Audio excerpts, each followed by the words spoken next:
Montre-moi. Si tu peux me démontrer la Trinité dans la Bible, moi je suis plus pasteur. Montre-moi.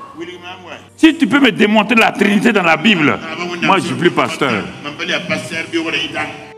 Bonjour à tous, bienvenue sur votre chaîne L'Esprit de la Prophétie. Je n'en croyais pas mes oreilles quand j'ai entendu que ce que vous venez d'entendre concernant le pasteur Karambéry est sa position sur la Trinité. Pour lui, Dieu n'est pas trinitaire et il est impossible de trouver cela dans les Écritures.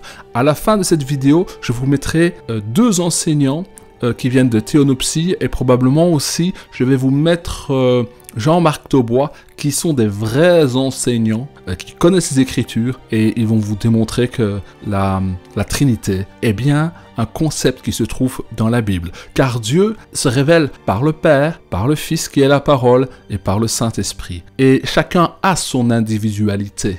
Et ces trois individualités, ces trois personnes parfaitement Dieu, parfaitement saintes, qui ont tous les attributs de la divinité, ne forment qu'un seul Dieu. Et vous savez que la Trinité est très importante parce que si vous pensez que Dieu se manifeste sur différents modes, c'est-à-dire un mode, le mode du Père, le mode du Fils et le mode du Saint-Esprit, mais qu'il n'y a pas d'individualité, alors Dieu, où a-t-il commencé à aimer? Il ne peut pas s'aimer lui-même. Mais dans la Trinité, elle explique bien cela. Dieu, qui il aimait de toute éternité, le Fils qui est devant lui. Et donc c'est pour cela que Dieu est amour. Mais si Dieu ressemble au Dieu unicitaire que l'on trouve dans l'Empire grec, ce Dieu-là, il n'a pas une personne qui est son égale à aimer.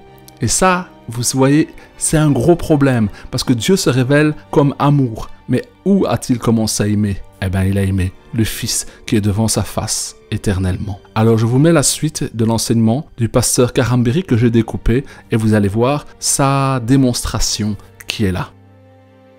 Pourquoi?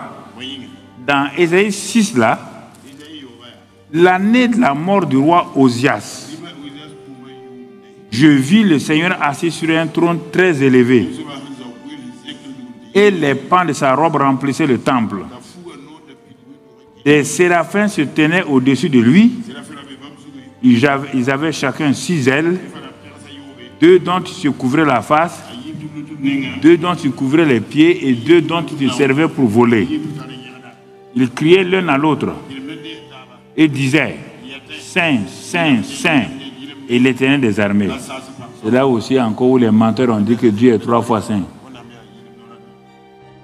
On trouve aussi dans Apocalypse, verset 8, chapitre 4, où là aussi, les séraphins disent « Saint, Saint, Saint est l'Éternel, le Seigneur, Dieu Tout-Puissant, qui est, qui était, qui vient. » En fait, on devrait dire triple. En hébreu, c'est plus triple sainteté. Il y a 3 dimensions parfaites de la sainteté qui sont dans le Père, dans le Fils, car c'est leur nature intersèque. C'est la nature du Fils, c'est la nature du Père, c'est la nature du Saint-Esprit. Ils sont saints. Et on trouve cela dans Isaïe 6 et dans Apocalypse 4, verset 8. Et ce n'est pas pour rien que ça est là, que ces êtres qui voient la gloire de Dieu proclament la nature de Dieu. Et sur ça, voilà le verset là où on dit Dieu est 3 fois saint. Est-ce que Dieu a dit qu'il est 3 fois saint ici? C'est pas Dieu qui dit qu'il est 3 fois saint.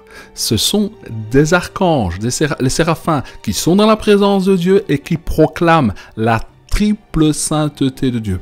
Ils ne disent pas saint une fois, ils ne disent pas 2 fois ou 4 fois, mais 3 fois.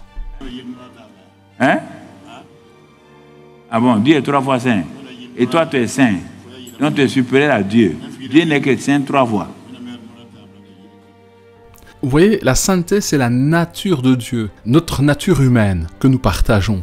Nous la partageons avec des milliards d'êtres humains qui font que l'essence humaine, c'est ce que nous sommes. Nous sommes des êtres humains. Et la nature humaine a sa nature. Les oiseaux ont leur nature et leur comportement.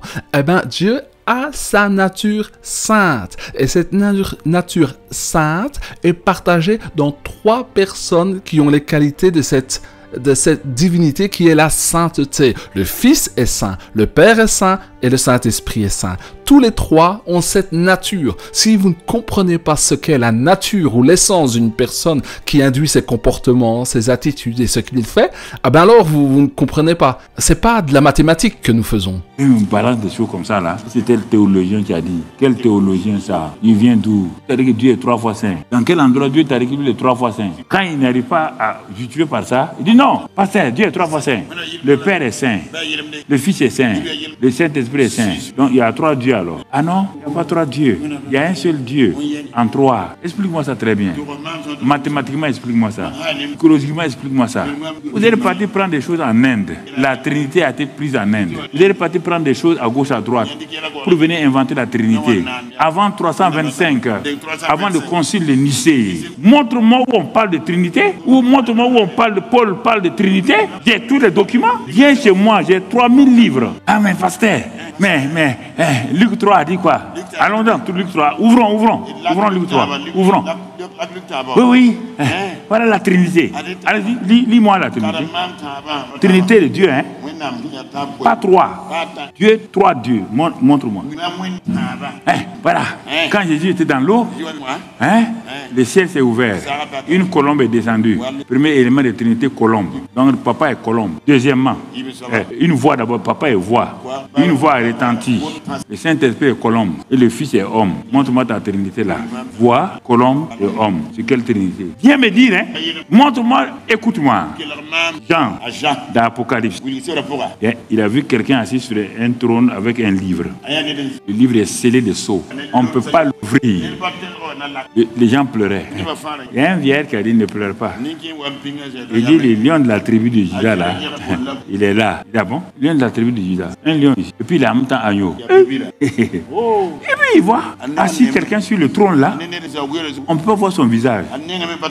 Il dit le lion de la tribu de Juda. Regarde. On dit qu'il vient du côté droit du trône. Qu'est-ce qu'il voit? Dans le trône même. Il sort. Quand on dit Jésus à la droite de Dieu là, montre-moi dans la Bible où il y a le trône de Dieu, le Père, le trône de Jésus et le trône du Saint-Esprit. Tu es fou si tu dis ça là. Le trône de Père, le trône de Jésus et le trône du Saint-Esprit. Montre-moi dans la Bible. On dit au nom du Père, du Fils, du Saint-Esprit, grand-mérien, au nom de Frédéric, de Mamadou et de Michael. Et on met ça au singulier. C'est une faute grammaticale. Oui ou non? Oui ou non? Si on est différent, c'est faute grammaticale.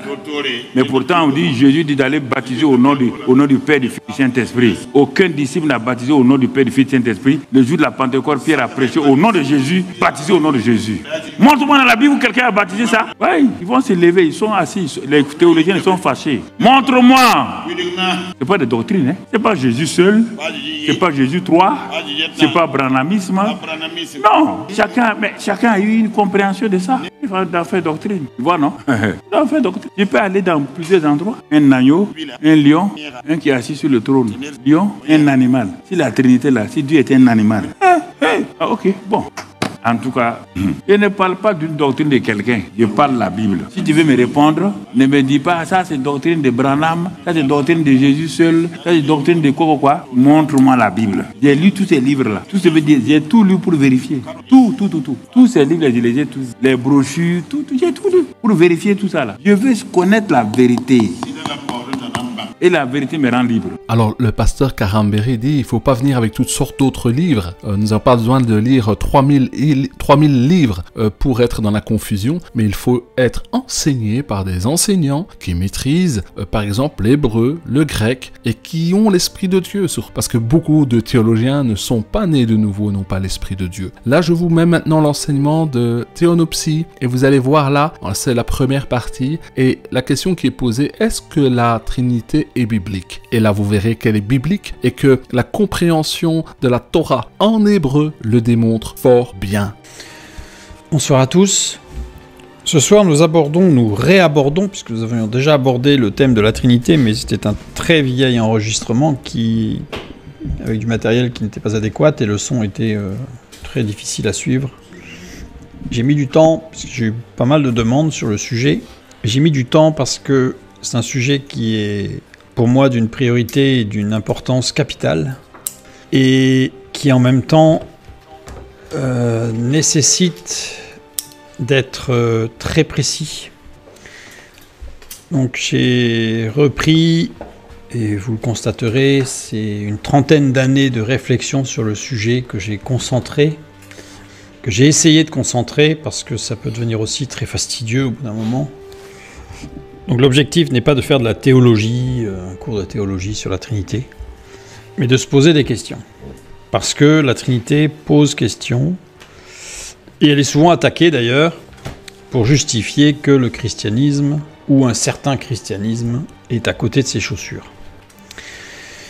Il va y avoir plusieurs parties, comme le sous-titre l'indique, parce que tout faire en une fois est impossible. Et ce soir, nous allons aborder une question qui est « Quid ? Qu'en est-il de la Trinité avant l'ère chrétienne ?» C'est la base, je dirais, de réflexion, puisqu'on entend tout et son contraire. Et très souvent, les justifications sont scabreuses, de la même manière que le sont les attaques sur le sujet. Donc on va essayer de poser les choses de façon claire. Une question revient assez souvent dans la critique de la Trinité. Je dirais presque toujours, mais j'ai préféré mettre assez souvent parce que c'est pas systématique quand même. Pourquoi les Juifs, qui sont si scrupuleux et si proches du texte biblique, n'ont-ils jamais vu la Trinité là où les chrétiens la voient ? C'est une question. C'est une question qu'on est en droit de se poser. Et la suite à cette question vient comme une sorte de conclusion. Les chrétiens ont inventé cette doctrine, soit en la volant aux païens, soit pour expliquer la façon dont Jésus s'est révélé. Voilà. Les chrétiens ont inventé le concept. Alors, je réponds tout de suite à une question, parce que quelquefois, on a des gens qui vous disent « Oui, mais ça n'existe pas la Trinité, parce que le mot Trinité n'est pas dans la parole de Dieu. » Bon. C'est pas parce que le mot n'y est pas que le concept n'y est pas, bien sûr, parce que sinon il y a beaucoup de concepts qu'il faudrait supprimer, puisque le mot qui décrit ce concept n'est pas textuellement dans la parole de Dieu. Donc évidemment, c'est le genre d'argument qui ne tient pas la route. Il est vrai que la doctrine de la Trinité a été précisée et précisément définie uniquement par les chrétiens, il faut le dire. C'est-à-dire que vous ne trouverez pas la Trinité, la doctrine de la Trinité, ailleurs que chez les chrétiens, de façon précise et décrite telle qu'elle l'est. Mais regardons un commentaire du Talmud de Babylone concernant Exode chapitre 24, verset 1. J'en ai pris un, et vous verrez, on va en prendre plusieurs. Dieu dit à Moïse, « Monte vers l'Éternel, toi et Aaron, Nadab et Abihu, et 70 des anciens d'Israël, et vous prosternerez de loin. » Cette phrase ne vous choque-t-elle pas? Non. C'est l'Éternel qui parle et qui dit, donc c'est Dieu qui parle et qui dit, monte vers Dieu. Je ne sais pas si ça vous arrive, si vous appelez quelqu'un, de vous appeler par votre prénom pour dire, viens vers un tel, et puis le un tel c'est vous, mais c'est quand même une formulation assez curieuse. C'est une formulation assez curieuse. Il aurait dû dire, monte vers moi, et non pas, monte vers Dieu. En fait, dans le Talmud de Babylone, on nous explique qu'il s'agit du Métatron.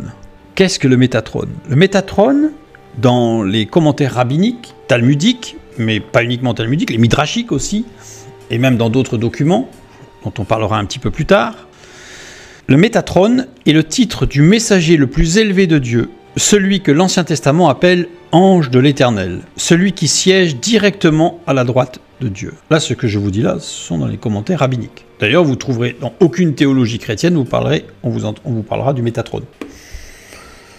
Et là, on est dans le Talmud de Babylone. Alors, Talmud de Babylone, parce que certains ont du mal un petit peu à situer les textes, le Talmud de Babylone, ce sont des commentaires oraux qui ont été mis par écrit et au début de l'ère chrétienne. Ils ont été mis par écrit au début de l'ère chrétienne. Donc, c'est pas vieux, hein. C'est pas comme si ça datait de plusieurs centaines, voire milliers d'années avant Jésus-Christ. Ça a été mis à cette période-là. Justement, ça a été mis à cette période-là pour contrecarrer un petit peu, pour se positionner, pour que les Juifs puissent se positionner face à une culture chrétienne qui était grandissante et qui, elle, écrivait. Donc il a fallu poser les choses pour éviter que ça dérape et qu'on n'y comprenne plus rien. Donc je mets les références ici dans le Talmud de Babylone, c'est le Sanhedrin 38b. C'est le commentaire. Le Talmud de Babylone attribue le nom de Dieu, le tétragramme, Yod et Vav et, à celui qui siège à sa droite, le grand messager divin, le Métatron.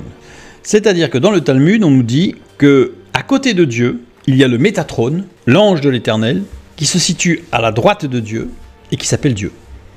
Ange de l'Éternel, l'ange de l'Éternel diffère des anges. Les anges, ce sont les malachim, pluriel de malach, qui veut dire messager, mais l'ange de l'Éternel est totalement différent. Dans tous les textes bibliques, ce serait le sujet d'ailleurs d'une étude, parce que c'est passionnant, mais on ne va pas le faire ce soir, mais dans tous les textes bibliques, quand il s'agit de l'ange de l'Éternel, c'est pas n'importe lequel. D'ailleurs, il n'a pas de nom particulier, comme c'est le cas dans certaines des révélations angéliques. Là, il n'y a pas de nom, c'est l'ange de l'Éternel.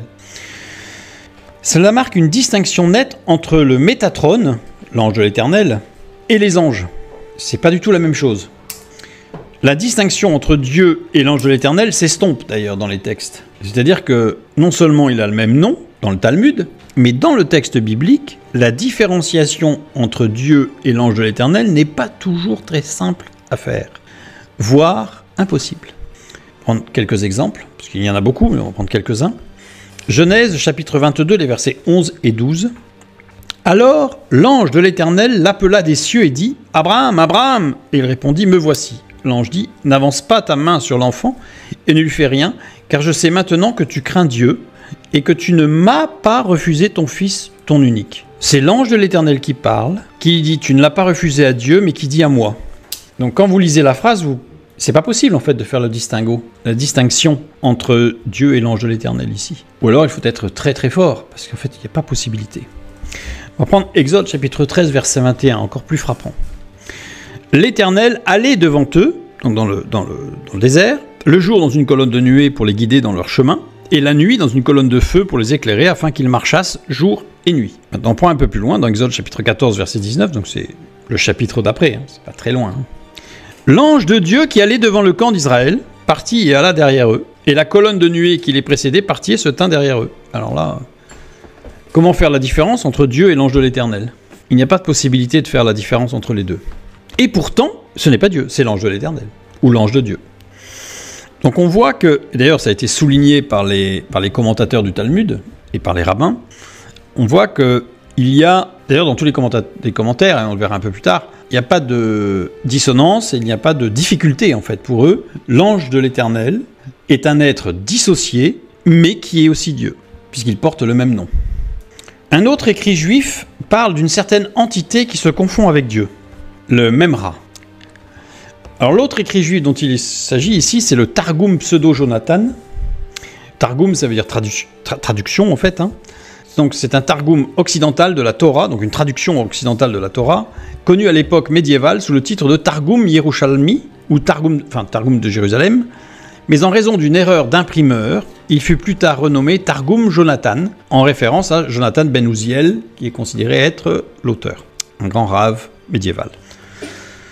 Le Memra, dans ce Targum pseudo-Jonathan, donc écrit par Jonathan ben Uziel, alors ceux qui connaissent un petit peu les grands raves médiévaux, comme Maïmonide ou Rashi, Jonathan ben Uziel fait partie des très très grands, des références rabbiniques. Et il explique en fait que le Memra, c'est une personne distincte de Dieu, mais qui partage les attributs de Dieu. Ce Targum est davantage qu'une simple traduction. Il inclut beaucoup de matériel de la Haggadah, donc de commentaires juifs, rabbiniques, rassemblés depuis diverses sources, aussi tardives que le Midrash Rabbah, ainsi que du matériel plus ancien du Talmud. En fait, c'est une sorte de concaténation de beaucoup de choses. C'était au Moyen-Âge. Donc ça veut dire qu'il y a eu presque 1000 ans qui se sont passés, en fait, entre le début de l'écriture du Talmud et du Midrash, jusqu'à ce Targum, qui est une traduction qui inclut beaucoup de commentaires. Bon, ça ne veut pas dire que cette traduction elle est parfaite, mais elle inclut des commentaires. En tout cas, elle est intéressante, à défaut d'être parfaite. Elle en est loin d'être parfaite d'ailleurs. On nous dit, dans ce Targum, que l'autre nom est littéralement traduit par la parole de Dieu. C'est-à-dire que l'autre nom, le Memra, cette entité qui se confond avec Dieu, qui a ses attributs, mais qui n'est pas Dieu tout à fait, enfin, on va le définir au fur et à mesure. Un autre nom, je parle que d'écrits juifs, pour l'instant je ne parle absolument pas d'écrits chrétiens, j'en parlerai pas d'ailleurs. On va rester sur avant l'ère chrétienne. Là on est dans l'ère chrétienne au Moyen-Âge, mais on part sur les sources juives. Cet autre nom, c'est la parole de Dieu. Je fais une citation du Targum. Le Saint, béni soit-il, a créé le monde par le Memra, par la parole de Dieu. Je mets les références, je mettrai toutes les références. Le Targum affirme que le Memra, c'est pas la Memra, mais le Memra, ou la Memra, en fait, il y a les deux. On peut dire que c'est au masculin ou au féminin. Donc, la parole de Dieu et l'ange messager de Dieu, l'ange de l'Éternel, mais aussi que cette personne est interchangeable avec le Père. C'est ce qu'on nous dit dans le Targum. C'est-à-dire qu'on nous dit que la parole de Dieu est aussi l'ange de l'Éternel, ou la Memra, mais c'est aussi Dieu, parce que c'est interchangeable avec Dieu. Imaginez qu'un juif parle d'interchangeabilité avec Dieu. Et ça ne choque personne. Jonathan Ben Uziel n'a jamais été anathème chez les juifs pour avoir dit une chose pareille, surtout qu'il est loin d'être le seul. Il y en a énormément qui ont dit la même chose. Là, je vais me cantonner aux principaux. D'ailleurs, dans les traductions, le Targum insiste sur la place de la parole de Dieu. Je vais donner quelques exemples. On va prendre Genèse, chapitre 1, verset 27. Nous lisons dans notre traduction, et en hébreu, je dirais littéral, Dieu créa l'homme. D'accord. Le Targum traduit, Genèse 1, 27, la parole de Dieu créa l'homme. J'ai pris quelques exemples, parce qu'il y en a beaucoup. J'ai pris quelques exemples. Genèse, chapitre 9, verset 12. Et Dieu dit, « Voici le signe de l'alliance que je place entre vous et moi. » Alors évidemment, la traduction du Targum, c'est pas juste parce que ça lui faisait plaisir. Tout ça, c'est argumenté dans le Targum, dans les commentaires. Alors parfois, c'est pas directement dans le Targum, c'est dans les Midrash. C'est argumenté pourquoi est-ce qu'on met la parole de Dieu plutôt que Dieu. Il y a des raisons qui sont basées sur le texte ou sur l'ensemble des textes, qui sont plus ou moins justifiées. Bon, c'est pas le sujet, mais ce que je voulais montrer surtout, c'est que l'idée même d'une pluralité dans l'unicité de Dieu n'est absolument pas une création chrétienne.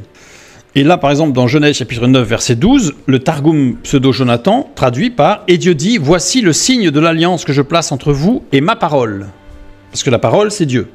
Dans les écrits juifs. Pour l'instant, je n'ai pas fait allusion à l'évangile de Jean.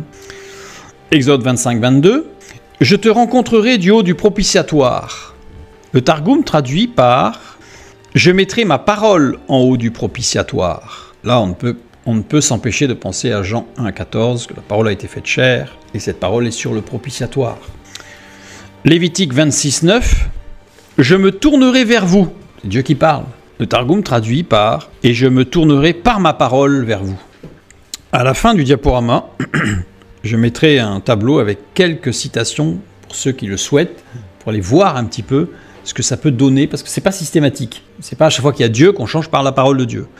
Mais il y a un contexte, je dirais, théologique et un contexte dynamique particulier pour lequel, en fait, les actions de Dieu sont toujours portées par la parole de Dieu. On va y revenir un petit peu après.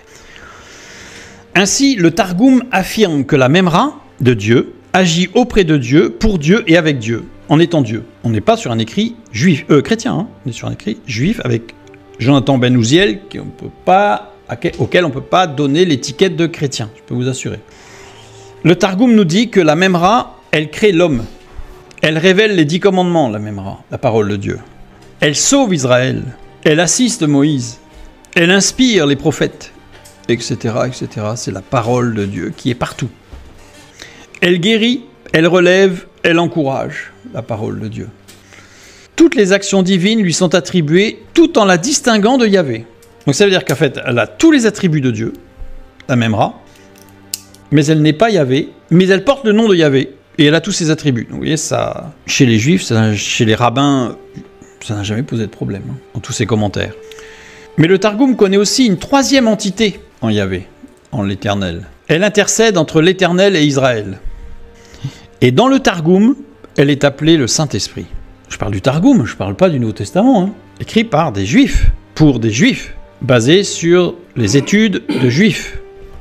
Par exemple, dans les Lamentations Rabbah, alors Lamentations Rabbah, c'est un midrash, c'est-à-dire une méthode herméneutique d'exégèse biblique opérant principalement par comparaison entre différents passages bibliques et par métonymie, la littérature recueillant ses commentaires. C'est-à-dire que c'est vraiment une analyse qui n'est pas que basée sur la phrase, le mot, mais qui prend le mot dans tous ses emplois et qui prend tous les textes qui parlent du mot. Enfin, c'est quelque chose de vraiment très, très, très, très, très large et très riche.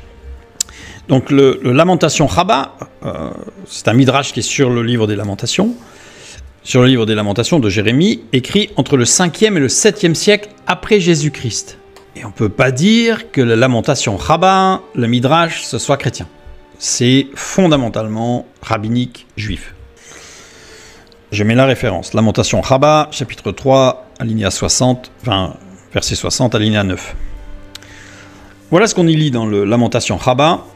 Après que l'empereur romain Hadrien ait exécuté 2 juifs, le Saint-Esprit se mit à intercéder. Et voilà ce qu'il dit. Tu as vu, ô Éternel, le mal qui m'est fait. Prends en main ma cause. Tu vois leur vengeance, leur complot contre moi. Donc là, c'est l'intercession du Saint-Esprit.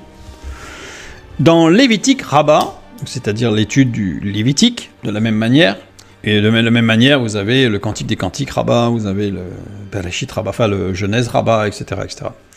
Donc dans le Lévitique Rabba, chapitre 6, paragraphe 1, on nous dit que le Saint-Esprit est présenté comme un conseiller avocat qui parle de la part du Seigneur à Israël et de la part d'Israël au Seigneur. C'est vraiment l'intermédiaire, l'intercesseur, intermédiaire, avocat.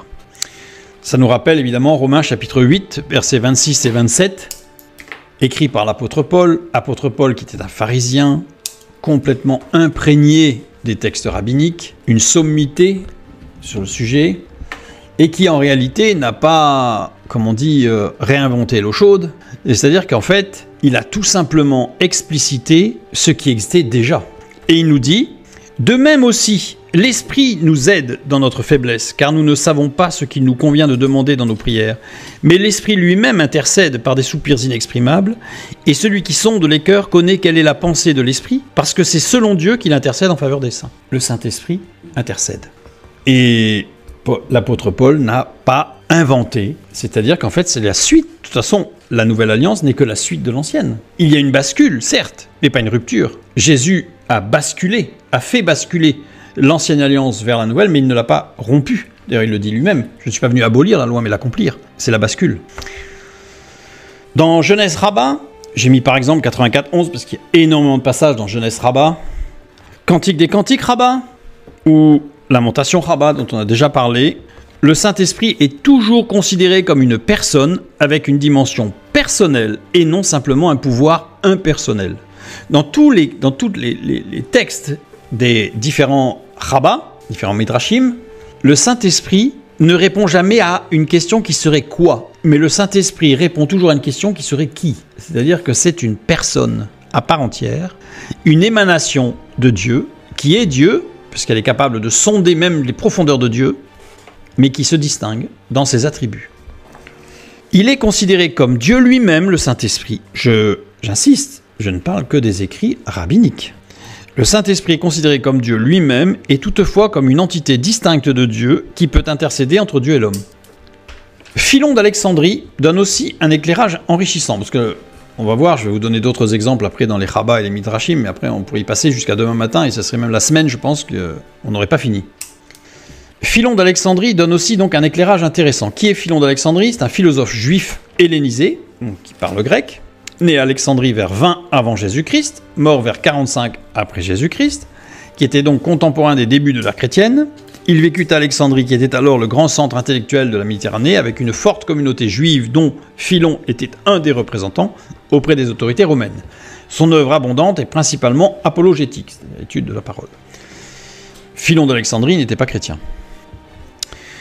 Il affirme dans ses écrits qu'il existe 3 figures divines dans l'Ancien Testament qui font ce que Dieu seul fait. Il a vécu à l'époque de Jésus, c'est-à-dire que la doctrine chrétienne n'était pas fondée, parce que les premiers écrits pauliniens interviennent après les années 50, dans les années 50. Or, il est mort en 45. Donc on peut pas lui sortir comme argument qu'il a été influencé par les écrits de Paul, ou les écrits chrétiens, puisque même les évangiles, etc., ont été écrits après. Donc il est vraiment d'une inspiration juive. En plus, il n'était pas à Jérusalem ou en Israël, il était à Alexandrie, en Égypte. Donc dans ses écrits, il affirme qu'il existe 3 figures divines dans l'Ancien Testament qui font ce que Dieu seul fait. Dans les sacrifices d'Abel et de Caïn, donc c'est un de ses écrits, chapitre 8, il expose premièrement la parole comme la cause de toute chose par qui tout a été créé. Je fais forcément un détour cette fois-ci par contre. Jean 1, 1 à 9. Au commencement était la parole, et la parole était avec Dieu, et la parole était Dieu. Elle était au commencement avec Dieu. Toutes choses ont été faites par elle, et rien de ce qui a été fait n'a été fait sans elle. Et elle était la vie. En elle était la vie, et la vie était la lumière des hommes. La lumière luit dans les ténèbres n'en ont point reçu. Il y eut un homme envoyé de Dieu. Son nom était Jean. Il vint pour servir de témoin, pour rendre témoignage à la lumière, afin que tous crussent en lui, par lui. Il n'était pas la lumière, mais il parut pour rendre témoignage à la lumière. Cette lumière était la véritable lumière qui, en venant dans le monde, éclaire tout homme. Ensuite, on a le verset 14. Et la parole a été faite chair, et elle a habité parmi nous pleine de grâce et de vérité, et nous avons contemplé sa gloire, une gloire comme la gloire du Fils unique venu du Père. Colossiens 1, 15 à 17. Il est l'image du Dieu invisible, le Fils de Dieu, le premier-né de toute la création. Car en lui ont été créées toutes les choses qui sont dans les cieux et sur la terre, les visibles et les invisibles, trône, dignité, domination, autorité. Tout a été créé par lui et pour lui. Il est avant toute chose, et toute chose subsiste en lui. On peut difficilement plus clair. Je reviens donc sur notre texte. Dans ses écrits « Les sacrifices d'Abel et de Caïn » au chapitre 8, donc il parle de cette cause, la cause de toute chose. Évidemment, ça rejoint ce qu'on vient de lire, la fin du verset 16, tout a été créé par lui et pour lui. Dans un autre écrit sur les rêves, au livre 1er, chapitre 37, alinéa 215, il appelle la parole de Dieu premier-né, Philon d'Alexandrie. Ça rappelle Colossiens 1, 15, la fin du verset 15, il est le premier-né de toute la création. Il y a d'ailleurs dans les écrits juifs une explication sur le fait que la parole de Dieu soit appelée premier-né. Les explications sont, je synthétise, mais sont les suivantes. Avant la création, avant le premier instant de création, il n'y avait que Dieu. Mais à partir du moment où il y a eu un acte de création, Dieu se révèle sur trois axes, dont l'un des axes, c'est la parole créatrice active. Voilà. C'est pour ça que c'est le premier qui apparaît, mais qui n'a pas été créé. C'est ce qu'expliquent les écrits rabbiniques. Dans un autre écrit de Philon d'Alexandrie, questions et réponses sur Genèse, toujours chapitre 4, alinéa 110, il appelle la parole de Dieu gouverneur et administrateur de toutes choses. Colossiens, la fin du verset 17, toute chose subsiste en lui. Dans un autre écrit sur la fuite et les trouvailles, il appelle la parole de Dieu grand prêtre. Évidemment, on ne peut que penser à Hébreux 4, chapitre 14 et 15, j'ai pas mis tout le texte. Nous avons un grand souverain sacrificateur qui a traversé les cieux, Jésus, le Fils de Dieu, car nous n'avons pas un souverain sacrificateur qui ne puisse compatir à nos faiblesses. Au contraire, il a été tenté comme nous en toutes choses sans commettre de péché. Sur la création, toujours de Philon d'Alexandrie, il appelle la parole de Dieu le Fils de Dieu de qui Adam a été fait l'image. Je ne sais pas si vous vous rendez compte de ce qu'on est en train de dire là, mais on est en train de relier de façon extraordinaire l'Ancien Testament et le Nouveau Testament. On a essayé de créer une rupture entre les deux, mais il n'y a pas de rupture. C'est un continuum avec un éclairage particulier depuis la venue du Fils de Dieu sur terre. Genèse 1, 26, le début du verset, nous lisons « Puis Dieu dit, faisons l'homme à notre image selon notre ressemblance. » Romains 8, 39, « Car ceux qu'il a connus d'avance, il les a aussi prédestinés à être semblables à l'image de son Fils. » Et là, on se rend compte que Paul, il n'a fait que continuer ce que Dieu avait déjà révélé. Mais on va le voir un peu plus loin, d'une façon particulièrement précise. Et on va voir pourquoi. Dans un autre texte de Philon d'Alexandrie, sur la confusion des langues, il suggère que le Messie, dont il est question en Zacharie, ne serait pas un simple homme, mais une personne divine. Ce serait un homme divin. Philon d'Alexandrie, qui a vécu entre moins 20 et plus 45. Il fait donc un lien entre les prophéties de Zacharie sur le Messie et la figure de l'image du premier-né, du Fils, c'est-à-dire de la parole. C'est Philon d'Alexandrie, je dirais, le premier qui a fait le lien, par écrit, parce qu'il est fort probable que d'autres l'avaient fait avant, mais par écrit en tout cas, qui a fait un lien fondamental entre le Messie, Mashiach, et la révélation de l'incarnation. Philon d'Alexandrie ne nomme jamais Jésus. C'est-à-dire que ce n'est pas un écrivain, un philosophe, qui aurait essayé de manière détournée de prouver que c'était la messianité de Jésus. Il n'a pas reconnu la messianité de Jésus. Mais il a exposé ce qui était écrit dans l'Ancien Testament et ce que les maîtres, les anciens, avaient lu, avaient compris dans le texte biblique.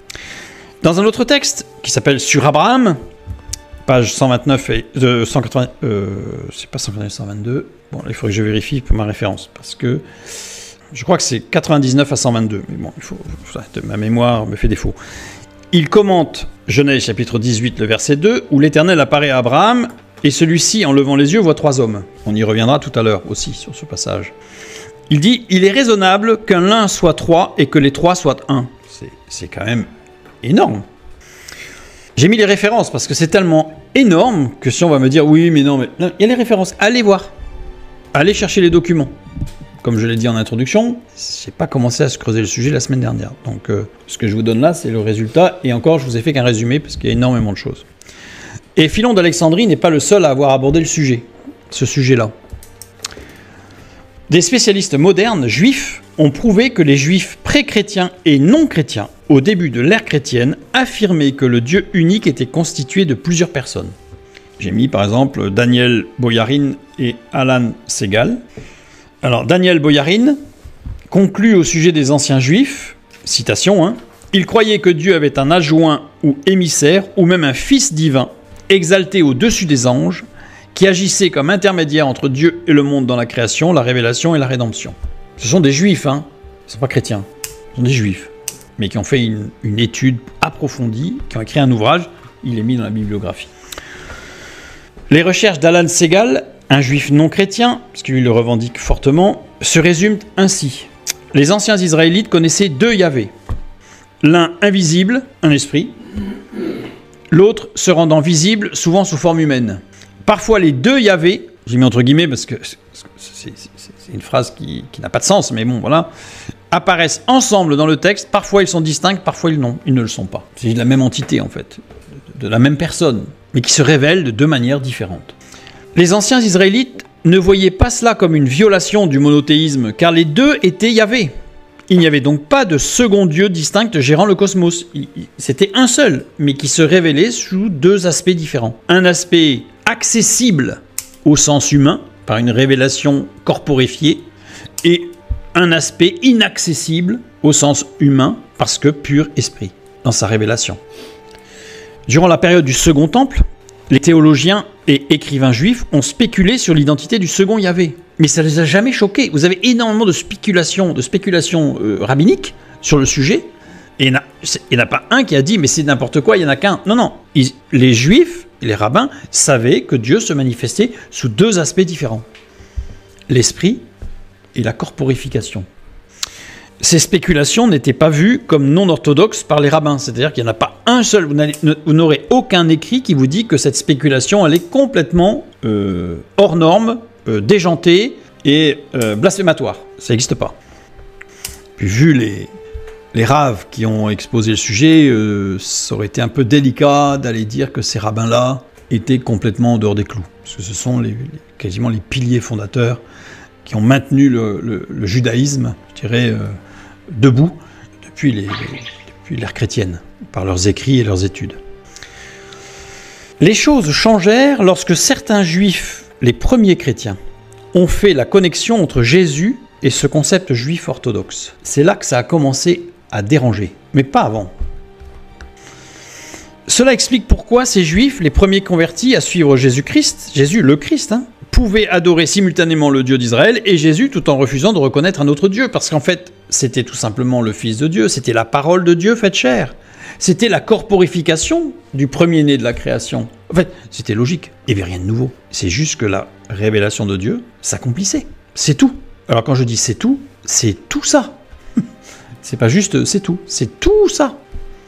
Jésus était le second Yahvé, il était le Yahvé incarné, il était la manifestation de Dieu dans la corporification. Mais ça faisait des siècles qu'on en parlait. Parce que la période du Second Temple, ça n'a pas commencé juste quand Jésus est arrivé, ça a commencé des années avant.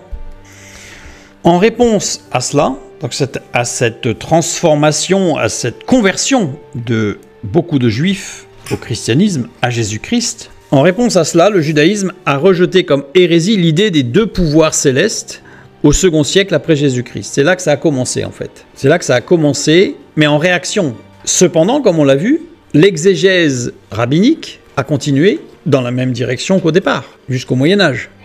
Avec Jonathan Ben Uziel, dans le Targum Proto-Jonathan, qui a bien explicité les choses. Parce qu'il ne pouvait pas renier ce qui faisait la base du judaïsme. Mais il y a aussi et surtout les écrits juifs eux-mêmes. Parce que là, on parle de Philon d'Alexandrie, on me dit oui, mais il y en a un. Bon, c'est un philosophe juif, il vit en Égypte, il était peut-être un peu spécial ce monsieur, pourquoi pas. Bon, ceci étant, les juifs ne l'ont pas rejeté. Mais bon, il y a d'autres écrits. Dans le Midrash Rabbah sur les psaumes, chapitre 21, Dieu appellera le roi Messie par son nom, comme il est dit, voici le nom dont on l'appellera, Yahvé notre justice. C'est-à-dire que Dieu dit, le Messie sera appelé Dieu. Donc c'est qu'il est Dieu. Application de Jérémie 23,6 au Messie, non seulement par les chrétiens, mais ce sont les Juifs eux-mêmes qui appliquaient ce verset au Messie. C'est-à-dire qu'aujourd'hui, quand vous dites que Jérémie 23,6 s'applique au Messie, vous avez des gens qui vous disent « Non mais ça c'est les chrétiens parce que les Juifs ils ne le disent pas ». Non mais non, si, les Juifs le disaient avant les chrétiens. Ça s'applique au Messie. Et Jésus-Christ a prouvé qu'il avait tout accompli. Il est le Messie.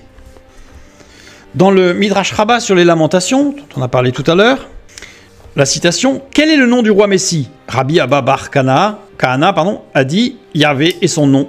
Ainsi qu'il est écrit, voici le nom dont on l'appellera, Yahvé notre justice. Donc c'est confirmé. Dans le Zohar. Alors le Zohar, le Sefer HaZohar, c'est un livre, la traduction on pourrait dire le livre de la splendeur, aussi appelé Zohar, est l'œuvre maîtresse de la Kabbale, rédigée en araméen. La paternité en est discutée, il est traditionnellement attribué à Rabbi Shimon bar Yohai, on en parlera tout à l'heure, Tana du IIe siècle.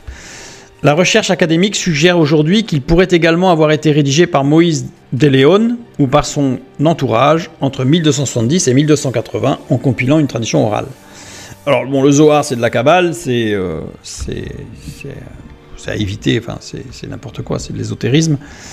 Mais ce que je voulais montrer, c'est que dans des écrits qui datent de 1270-1280, on a encore cette marque forte du Messie. Nous le savons de Boaz qui dit à Ruth « Yahvé est vivant, reste couché jusqu'au matin. Grâce à cette adjuration, il vainquit sa passion et, comme il préserva l'alliance, il mérita d'être le géniteur du roi le plus puissant que tous les autres et même du roi Messie, qui est appelé par le nom du Saint, béni soit-il. » Même là, on dit que le Messie est appelé Dieu. Talmud de Babylone, Baba Batra, 75b.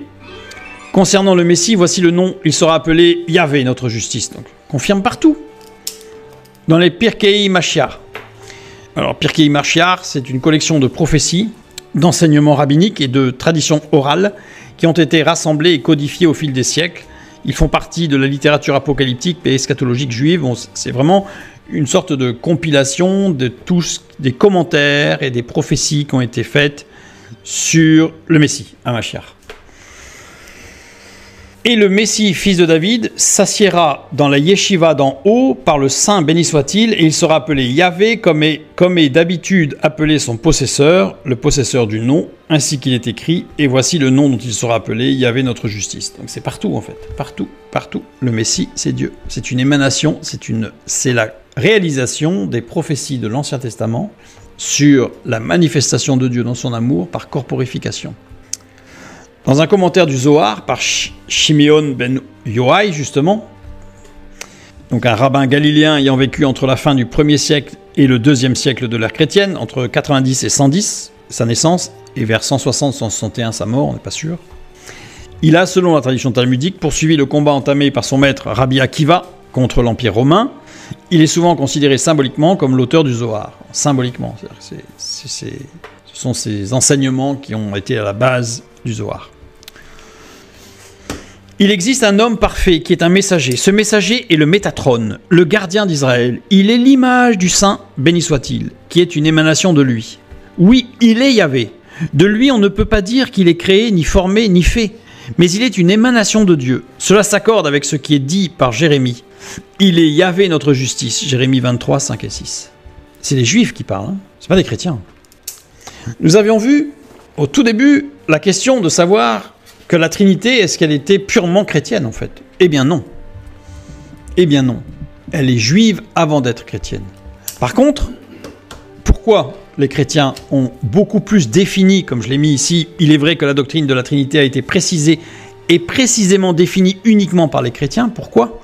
Tout simplement car ils ont reçu une révélation plus claire par l'incarnation du Fils. À partir du moment où Jésus est venu et qu'il a lui-même explicité les choses, il est venu accomplir la loi, et bien forcément, ceux qui ont eu accès à cet accomplissement devant eux, qui ont pu voir, qui ont pu entendre, qui ont pu toucher, avaient une compréhension beaucoup plus fine. Et c'est la raison pour laquelle ils ont pu définir plus précisément ce que les maîtres juifs avaient déjà quand même relativement bien défini.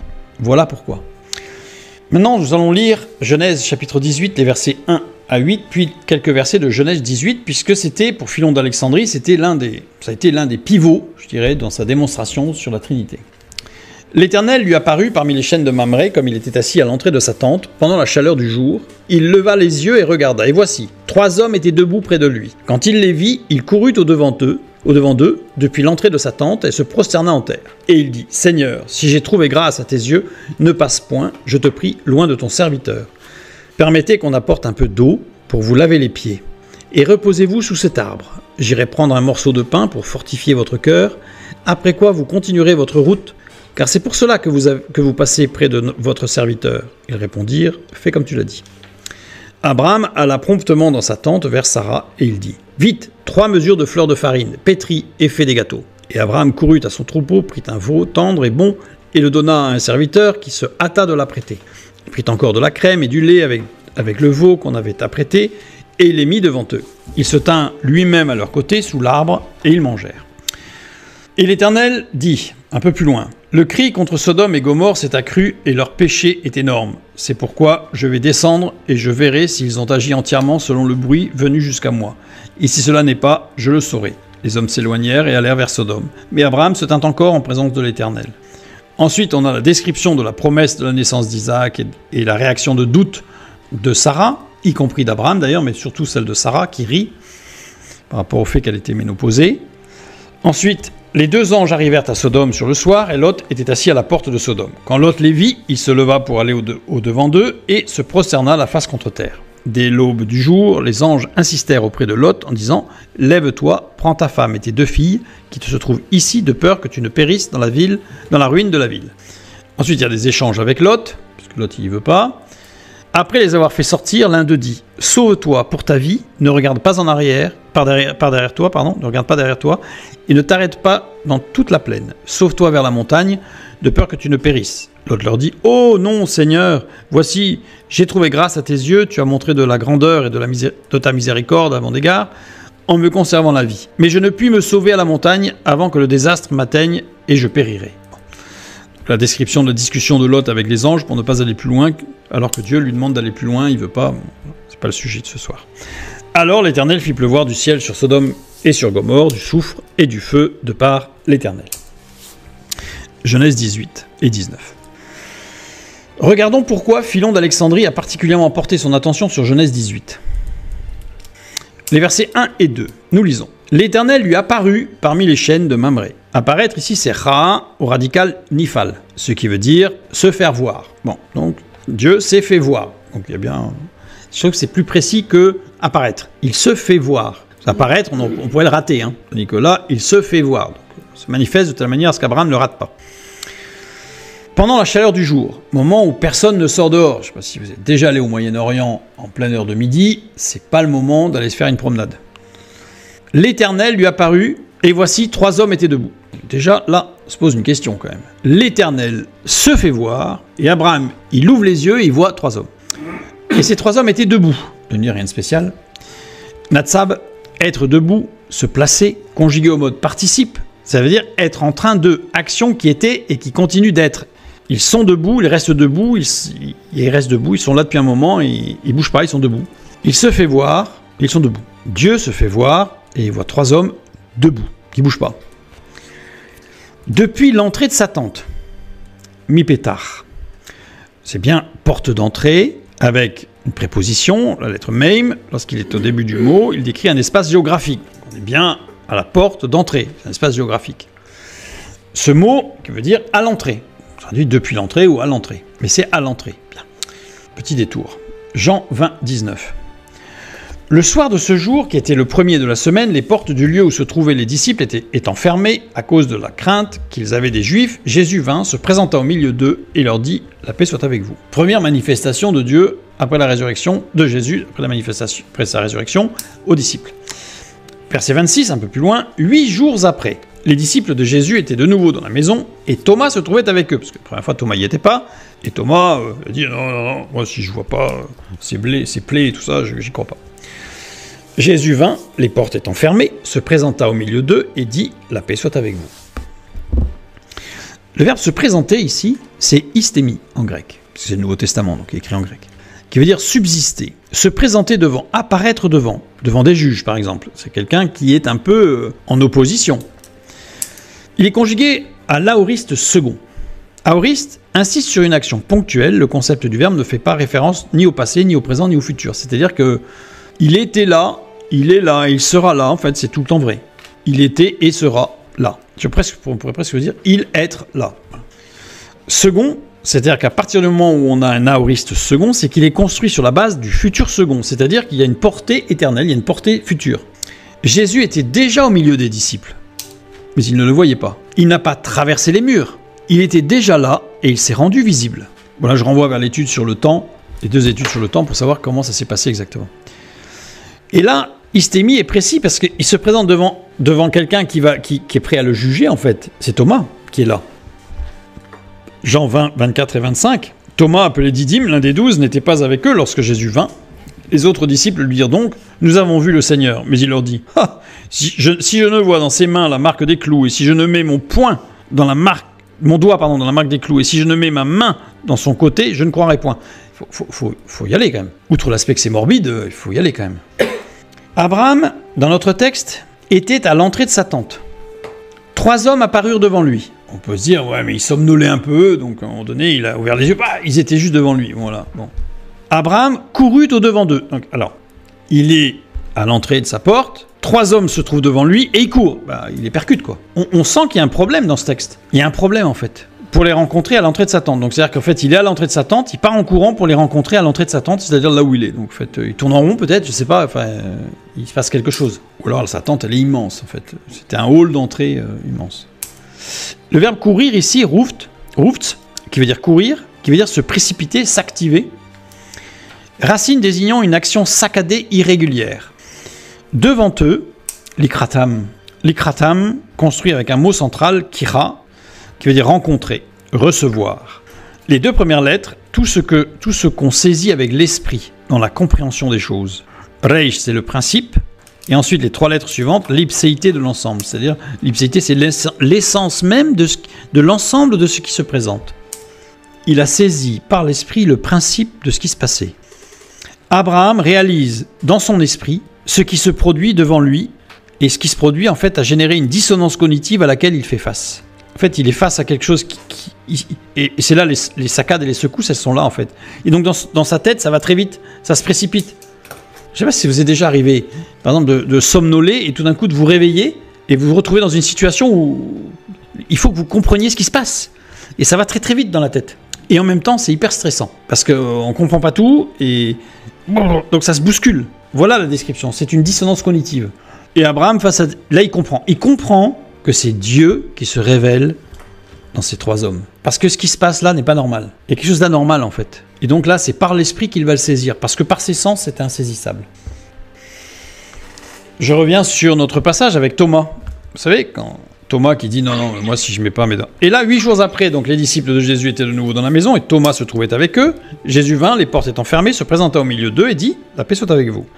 Puis il dit à Thomas « Avance ici ton doigt et regarde mes mains. Avance ici ta main et mets-la dans mon côté. Et ne sois pas incrédule, mais crois. » Jésus était déjà là la dernière fois. Il était là quand Thomas a dit ça. Mais sauf qu'il n'était pas visible. Mais il était présent. Thomas lui répondit « Mon Seigneur et mon Dieu ». Jésus lui dit « Parce que tu as vu, tu as cru. Heureux ceux qui n'ont pas vu et qui ont cru. » Qu'est-ce qu'on constate ici? Jésus se présente. Première dissonance cognitive, parce que je sais pas si ça vous est déjà arrivé, moi personnellement ça m'est jamais arrivé de voir quelqu'un qui apparaît dans ma maison comme ça, voilà, et en plus quelqu'un qui est mort. Et en plus il parle. Non seulement j'ai une hallucination visuelle, mais en plus j'ai une hallucination auditive. Et il me dit avance ton doigt, là, dans la main. Donc j'avance mon doigt et je touche la plaie. Avance aussi ta main. Tout ça, ça se fait très vite. Hein. Imaginez ce qui s'est passé dans la tête à Thomas. Comme Abraham, une dissonance cognitive violente et qui ne peut se résoudre que par l'esprit, que par rendre son esprit accessible à la révélation de Dieu. C'est ce qui se passe.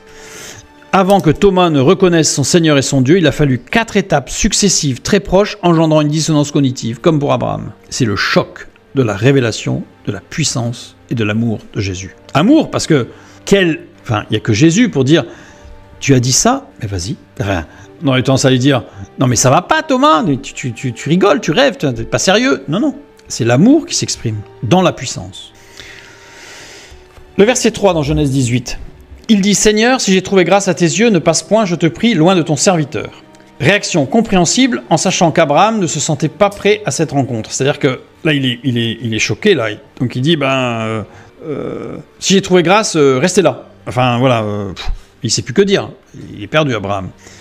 Et il dit « Seigneur ». Et c'est là qu'on voit qu'il a compris que ces trois hommes-là, parce qu'il dit « Adonai ».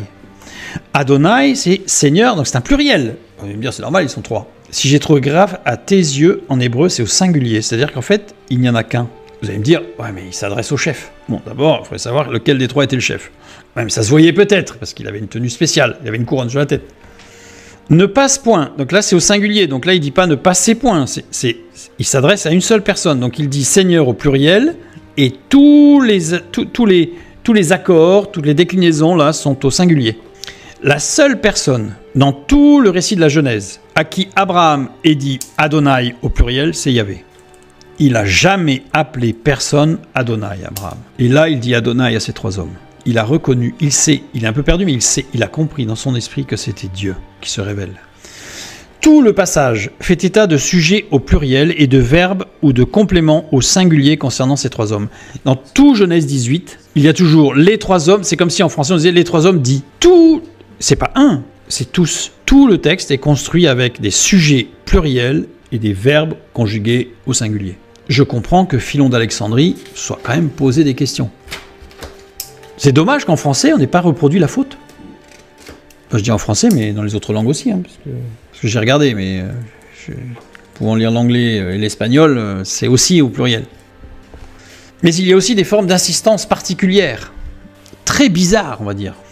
Par exemple, Genèse 18, verset 1 à 8, à un moment il est dit, je crois que c'est au verset 8, Abraham alla promptement dans sa tente vers Sarah et dit, vite, 3 mesures de fleurs de farine pétrie et fais des gâteaux. Vous allez me dire, qu'est-ce qu'il y a de bizarre? Promptement, Mahar. Mahar, c'est un radical piel, très stressé. Il est anxieux, il est stressé. Je ne sais pas si vous avez déjà essayé d'imaginer Abraham stressé. C'est pas l'image qu'on a d'Abraham. Surtout que là, il est quand même âgé. Hein. C'est-à-dire que c'est pas un petit jeune qui va se stresser. Il a quand même un peu d'expérience, Abraham. Mais là, il est complètement stressé. Il dit, vite, 3 mesures de fleurs de farine. Céar, mesure de produits secs, qui fait 1/3 d'épha. Mesure peu courante à cette époque, contrairement à l'épha, qui était très courant.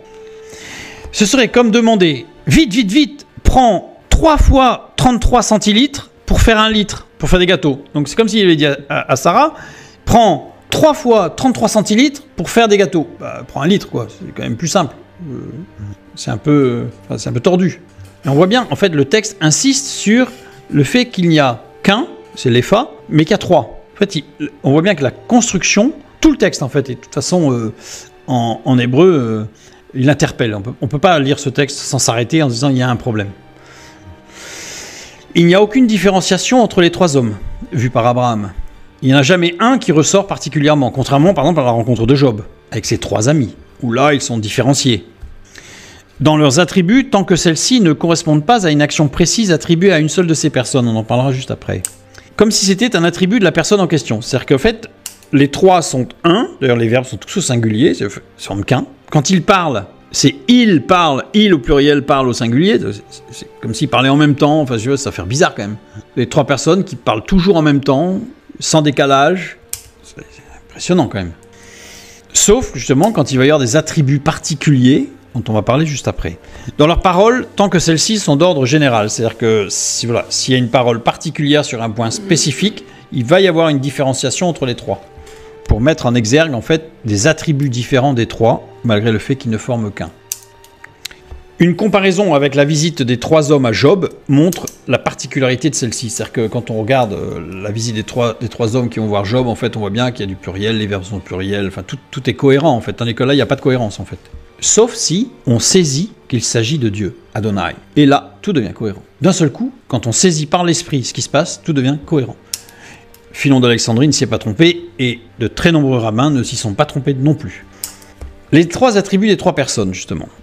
Genèse 18, versets 20 et 21. Et l'Éternel dit, « Le cri contre Sodome et Gomorrhe s'est accru et leur péché est énorme. C'est pourquoi je vais descendre, et je verrai s'ils ont agi entièrement selon le bruit venu jusqu'à moi, et si cela n'est pas, je le saurai. » C'est l'Éternel qui parle, Yahvé, Yod, E, Vav, et le tétragramme, qui dit je descendrai, je verrai jusqu'à moi, et si ce n'est pas, je le saurai. Genèse 18, verset 22, le verset qui suit. Les hommes s'éloignèrent, ils allèrent vers Sodome, mais Abraham se tint encore en présence de l'Éternel. Alors, je descendrai jusqu'à Sodome, c'est Dieu qui parle, mais Dieu il est resté avec Abraham. Bon, vous allez me dire, oui, mais Dieu il est omniprésent. C'est pas faux, mais à ce moment-là, dans la structure de la phrase, on aurait construit la phrase autrement. Les trois hommes, c'est je. Les trois hommes, c'est je. Toujours l'Éternel, Yahvé. Au psaume 2, au verset 7, nous lisons quelque chose d'important.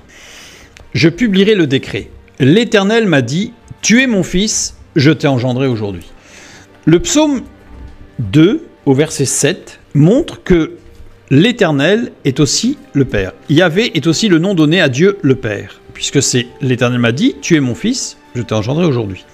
Les trois personnes sont englobées dans les paroles générales, comme je l'ai dit tout à l'heure. Certaines paroles sont attribuées à un seul de ces hommes, les paroles de connaissance. L'omniscience et la connaissance de l'avenir appartiennent au Père. Quand il est parlé de « je ferai ceci », là il n'y en a qu'un, parce qu'il n'y a que Dieu qui sait. Il n'y a que Dieu le Père, c'est l'attribut du Père de manifester l'organisation, la planification du projet divin. Genèse, toujours le verset 22, 18-22, les hommes s'éloignèrent et allèrent vers Sodome, mais Abraham se tint encore en présence de l'Éternel.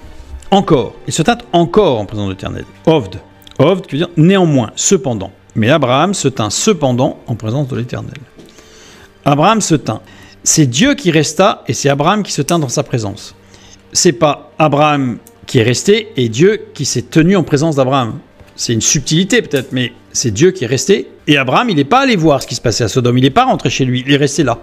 Parce que Dieu est resté là. Mais l'Éternel est resté là, mais qui est-elle descendu alors à Sodome? En présence de l'Éternel pour parler du plan divin. Ça, c'est l'attribut du Père. Ça, c'est l'attribut du Père. Parce qu'il va expliciter, et après il va y avoir tout cet échange qu'il va y avoir entre Abraham et Dieu, s'il y avait 50, 40 justes, 45 justes, 35 justes, etc., etc. Où Dieu va apprendre quelque chose à Abraham ici. Fait aussi partie des attributs de Dieu le Père, justement, le plan divin. Continue. Les hommes s'éloignèrent et allèrent vers Sodome. Les hommes, il s'agissait des deux envoyés de Dieu. C'est-à-dire qu'ils étaient trois, il y en a un qui est resté, c'est Dieu le Père, et il y en a deux qui sont partis. Genèse 19, début du verset 1. Les deux anges arrivèrent à Sodome sur le soir. C'est bien de deux. C'est bien de deux. Hein. Ange, malach. Messager envoyé de Dieu. Là, on n'a pas l'ange de l'Éternel, puisqu'ils sont deux. Et l'ange de l'Éternel, il peut y en avoir qu'un. Il n'y en a qu'un. Le même rat. La parole de Dieu. Il n'y en a qu'un. Il s'agissait de deux envoyés. Donc, il y avait le Fils qui est engendré par le Père, Hébreux 5, et le Saint-Esprit qui procède du Père. Les deux, ils descendent vers la ville pour rencontrer Lot. Pour sauver Lot et les siens. Les deux font des miracles. Ce que les anges ne font jamais. Vous n'avez aucun texte biblique où on vous montre qu'un ange fait un miracle. Ça n'existe pas. Le seul texte biblique où on laisse supposer, et peut-être qu'un jour on fera une étude sur le sujet, c'est dans la piscine de Bethesda, on dit un ange remue l'eau et le premier qui se jette est guéri. Mais en fait, on ne dit même pas que c'est l'ange qui guérit. Hein. On dit qu'il y a une action là, de quelque chose de bizarre. Mais en tout cas, un ange ne guérit jamais. Il n'y a que Dieu qui guérit. Or là, ces deux envoyés de Dieu font des miracles. Ils aveuglent les gens de Sodome. Ils vont retirer Lot et fermer la porte, etc. Il va se passer beaucoup de choses. Ils agissent au nom de Dieu et font des miracles. Genèse 19, le début du verset 19. « Voici, j'ai trouvé grâce à tes yeux, et tu as montré la grandeur de ta miséricorde à mon égard, en me conservant la vie.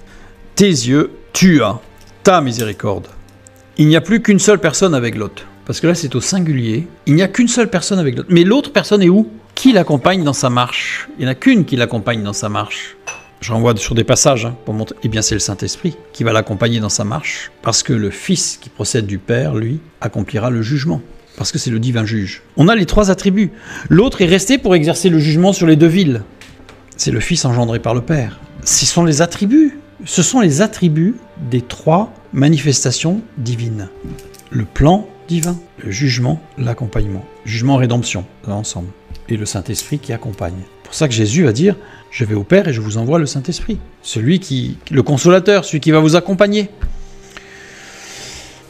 Je vais m'arrêter là pour ce soir, sur cette présentation de Avant l'ère chrétienne. La prochaine fois, nous verrons la Trinité dans le Nouveau Testament avec des précisions, justement, parce que la révélation du Fils de Dieu et son œuvre accomplie permet d'y voir d'avoir des choses beaucoup plus clairement, et donc de les définir de façon beaucoup plus précise. Et à partir de là, nous allons pouvoir utiliser le Nouveau Testament.